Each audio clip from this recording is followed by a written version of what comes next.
possible to reduce it to exactly 2 dimensions, right? It's like making a linear regression of a bunch of points. You're reducing that to one direction, but it's not exactly one direction. It's just a very good approximation. And it takes some, yes? I mean, the top 2 components in the highest variance. Yes, so generally the way to think about it is that the components, the highest, the first, second, third components, they go in order of kind of importance. It's not exactly importance, but it's kind of how much of the data do they explain, right? How much of the data do they explain? So if you get a bunch of them, you'll usually start at the top and go down.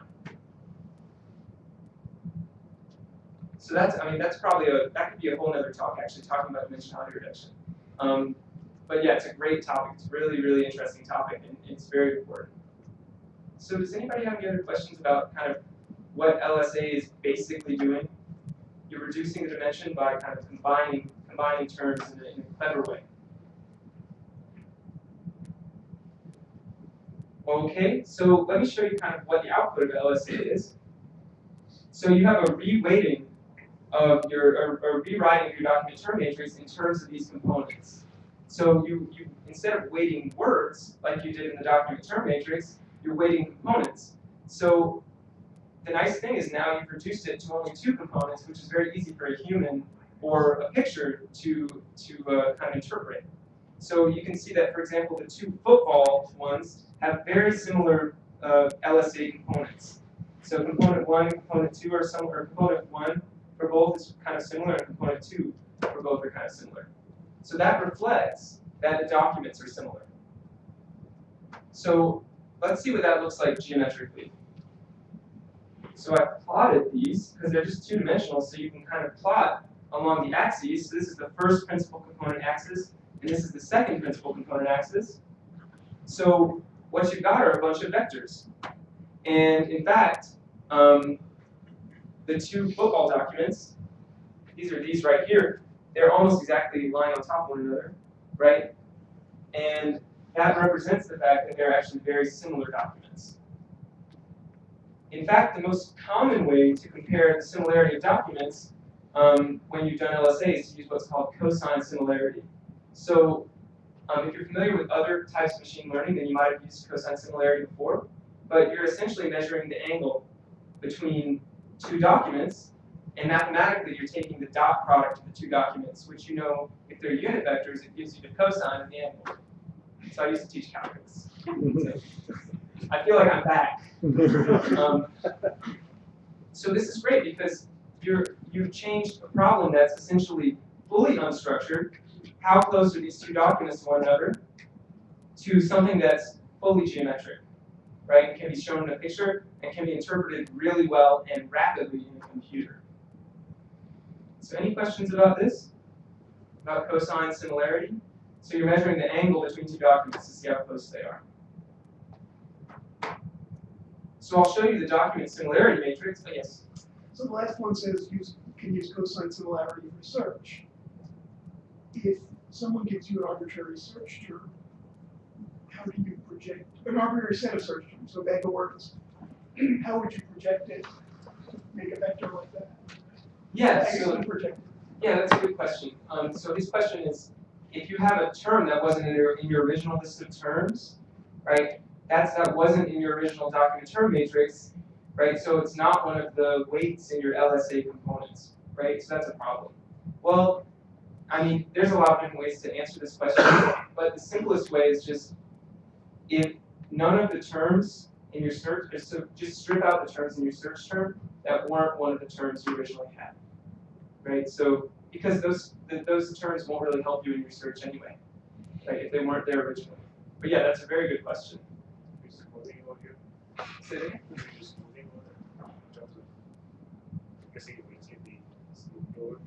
Yeah, so you could impute the value where what it would be in the word. Is that what you're saying?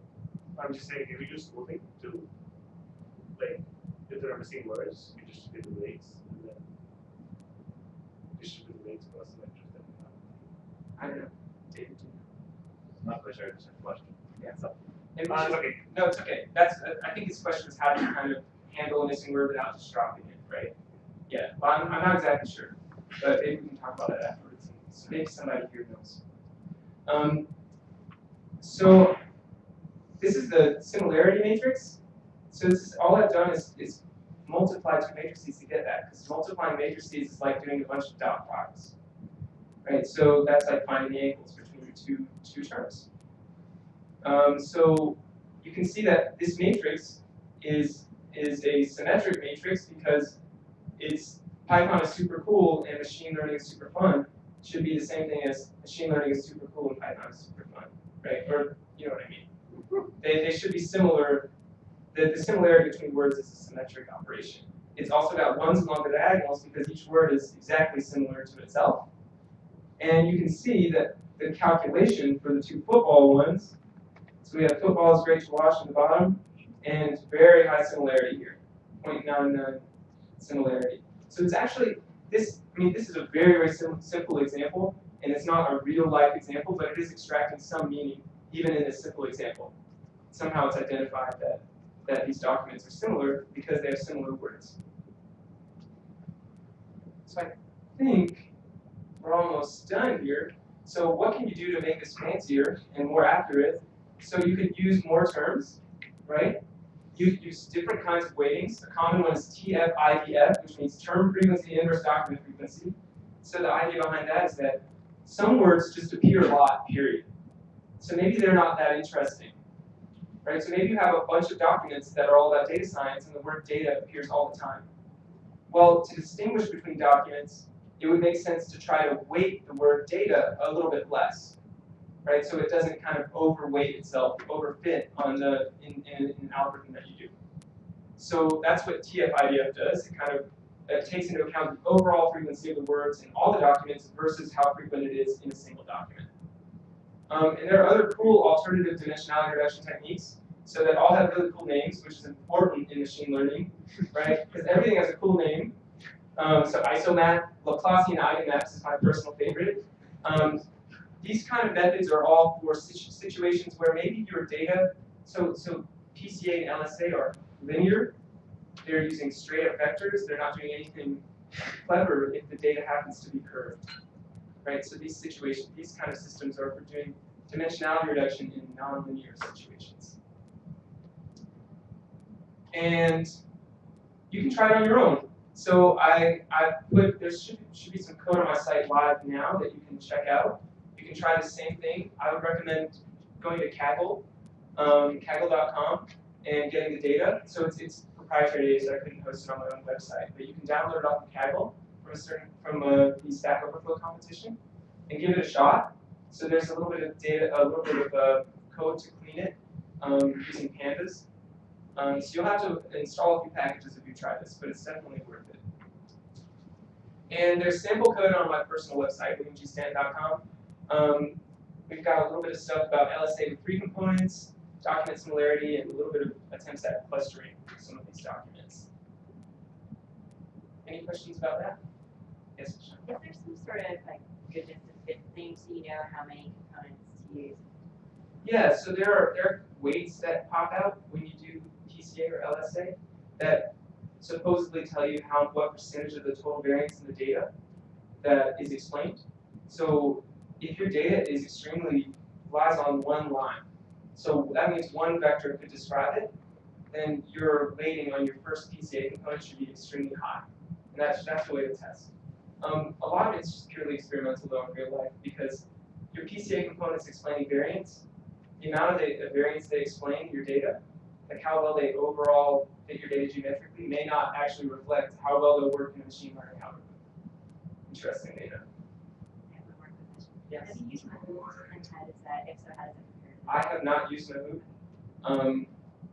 I suspect it's pretty good for a few things. I'm sure they have a good implementation of SVD, but I've never tried it myself. I don't know if anybody in the audience has. So Mahout is like a streaming Hadoop-based machine learning library, which it's still pretty new, but I think it's pretty cool. I've never tried it myself. Question, yes. I have more of a business question. I used to do work like this, and so when you're writing out the frequency vectors for these documents. That's pretty straightforward. You explain that. Let's see, yeah, this word occurs this many times and stuff. We see it, and then we can build a vector in an dimensional space and look, it makes angles with each other. But as soon as you move to principal component analysis and you start writing coefficients of these vectors and they start coming out in fractions and even worse, negative values, the sort of the physical meaning really becomes obscure. Yes. In that. And do you ever run around and trying to explain that to people who might be wanting to use this, or do you just wave your hands over that and say, well, then we can use this and look out well? I guess we have to ask the audience. Yeah, that's a very good question. Basically, the question is it, from a business perspective, explaining this to stakeholders who may not be data scientists or mathematicians or computer people? I think it's best to show the intuition with a simple picture, like a two-dimensional picture, and then just say you gotta trust me on the higher dimensions, because it's really difficult to visualize. Yeah. I think the vectors, choosing two components and showing the vectors is a good example. In this case, that probably work generally. Yeah, I think so too. Two vectors is pretty good. The 2D thing is pretty good. 3D, you can also get some pretty cool pictures. But yeah, I think it's always a concern. But I think that people can pick it up. One of the things my wife does this type of stuff. One of the things she did to explain this, I just saw her do it in the talk the other day, was she had some surveys and she had a bunch of questions that she used PCA in that case to like break down into a couple primary components. As it turned out, the questions that kind of clumped together had like some kind of logical meaning. So she just used it to explain to people that like psychologically these questions go together in these ways. So she kind of just obscured over like. That's a little mysterious though. It's like magical, right? It's psychological. No, that's a really good point. Is that actually one common use case of PCA is in something called, or similar use cases in factor analysis, which is a psychological technique. Yeah. That's how you get something like the IQ score. You're saying there's one single factor kind of behind everything, one or two factors. And really what you're doing is PCA. So that's actually a pretty good explanation for PCA as well. Because people kind of understand maybe there's some factor, latent factor, right, that's explaining everything. So that's another possible use case of PCA, which is the same kind of thing as LSA. LSA isn't always necessary either. Like, you don't always have to reduce dimension. You can sometimes do operations on the sparse matrix, because sparse matrices don't require nearly as much memory. Right. Yeah. So that's built into scikit-learn. So you can kind of maybe you can skip LSA, like the dimensionality regression period, if you clean your data really well and kind of have things set up in a nice way. So your data structures are good. So you have really big matrices, but they're really good in memory. Yeah, mostly zeros. So like the actual size of the matrix is actually much smaller than the apparent size of the matrix. This actually is very similar to what we do in spectral analysis. Yes. We have many images and different spectrum and different wavelengths, and we're doing exactly the same thing with dimensionality reduction. And then we never consider the actual PCA number to be important. Other than that, if you look at patterns, you can find out what PCA maps back to what part of the spectrum kind of thing, or what material. Right, exactly. So image compression and that kind of thing, or image feature selection, like finding these images is a very common use case of this kind of dimensionality reduction. And he can tell you all that. Yes, sorry. Well, I just wanted to add the issue of interpreting the PCA components. There's notation techniques that can be used to make the principal component values more interpretable, where there's techniques like non-negative matrix factorization that constrain the solution space to only be non-negative values so that they have a little more physical meaning. Right. I was told also, I don't know R, but somebody did say toolkits in R that would actually just pick out the vectors that were most relevant. Yes. Without doing that, the projection gives you the principal component. So that's called like feature selection. So that's kind of what we're doing here a little bit. So there are feature selection routines built into Python and R and other machine learning languages that kind of skip this step for you. Yeah. Yes. What elements of your presentation do not get more complicated? That's a good question. He says, what elements don't get more complicated? I guess that's kind of a difficult question to parse. Okay, so I mean, the general structure surprisingly can be pretty simple, even if your data is decent size. If you're running things with kind of appropriate sort of data structures, then you can get away with pretty darn big matrices, but only if you're using like sparse matrices. So a lot of it, the general structure will stay the same. One of the biggest things if you're actually trying to make money off of this or solve a real problem is that the data cleaning becomes much more important, right? So cleaning the HTML files in the simple way that we did, that gets you 80% or 90% of the way there. But if you're really trying to present this to someone, then you need to spend a lot more time on that part of the work. And then the other thing is that you just have to do a lot more experimentation, which could take a while. Maybe you don't want two principal components, maybe it doesn't work right. Maybe you don't want to use a regular document term matrix, maybe you want to use a TF-IDF or something completely different, maybe you don't even want to do LSA at all. So that part does get a lot more complicated, just like thinking really hard about the data itself, I think does get a lot harder. Does that answer your question? Yeah, just looking for another way into this whole topic. Yeah, no, I think that you'd be surprised if you get started, go pull down some data on your own, and you can get started pretty darn fast and actually get something like interesting with real data. I run through trivial examples, but they're trivial. As soon as I want to take the next step, there's a gap. Yes. There are lots of people like you that really want to introduce us, show that this stuff, you don't need to be scared of it, you can break it down into pieces, but there's a big gap in that middle ground. So I think you'd honestly be surprised. Like with this particular, the way that these libraries are set up, you can get pretty far pretty fast without too much pain. But how do I know if I'm doing it right? You should try out Kaggle and do some of their competitions that have text in it. It's a data mining competition where you're actually going against people who are very, very talented in this, which is a great learning opportunity. It's a good learning environment, but then you also get instant feedback on how you're doing. So if you know that you're placing well, then you know you actually know what you're doing. You're doing it correctly. And so I'm familiar with Kaggle, and the Yeah. advice we give is great for somebody who wants to go deep on this. But what if this is that middle ground? What if you're a casual person? What if you're... Well, if you're casual, I'd say start with forget scikit-learn and use NLTK because the documentation is so good and you get decently far pretty fast. So without having the, if you want to work out these sort of casual. And then I believe, because a few months ago I didn't really know anything about. I mean, I knew how to do this stuff like somewhat in R and everything, but there's a lot of text mining I didn't know anything about. I kind of started from the bottom in Python and was able to pick it up. So it may not be quite as bad as you think to actually get something going. So I guess I'm just trying to encourage you. You'd be surprised how not bad some of it is if you can kind of have a few examples to start with. You touched on it a little bit at the beginning, but I've done a little bit of this in R. I've never used Python. Are there any big advantages to Python? Is it more robust? This type of thing? The data structures are a lot nicer for the SVD compared to what R is doing.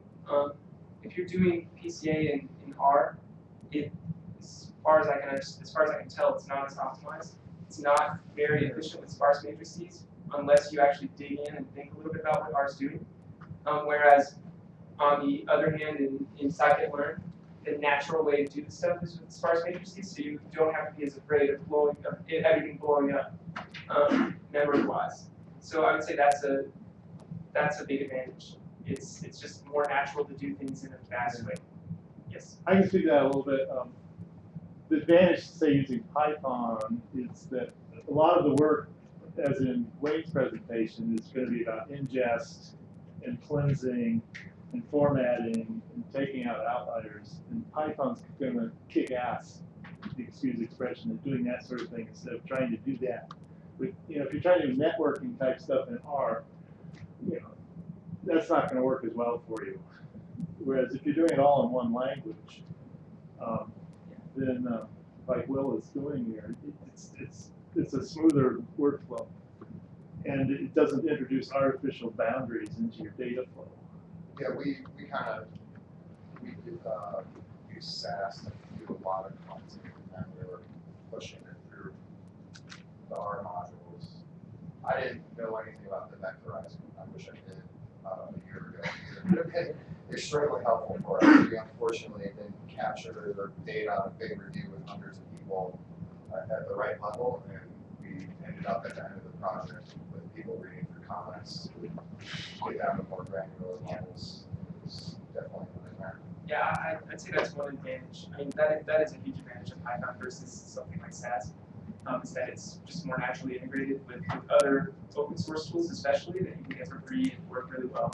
And the ecosystem is pretty well developed. It's not as smooth as R with some exploratory data analysis, and there's not quite as much, as many different packages, right? R has a package for literally everything you think of.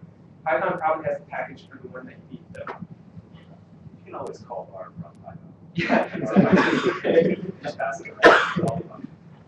Are things more streamlined?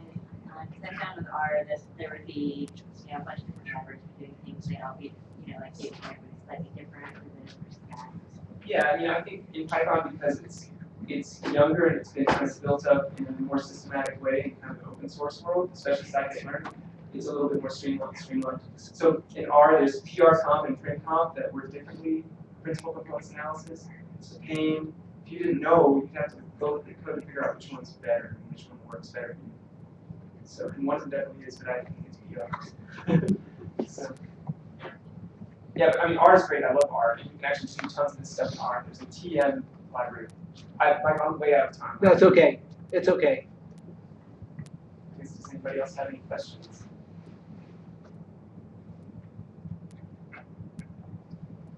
All right, well, thank you so much for listening. I really appreciate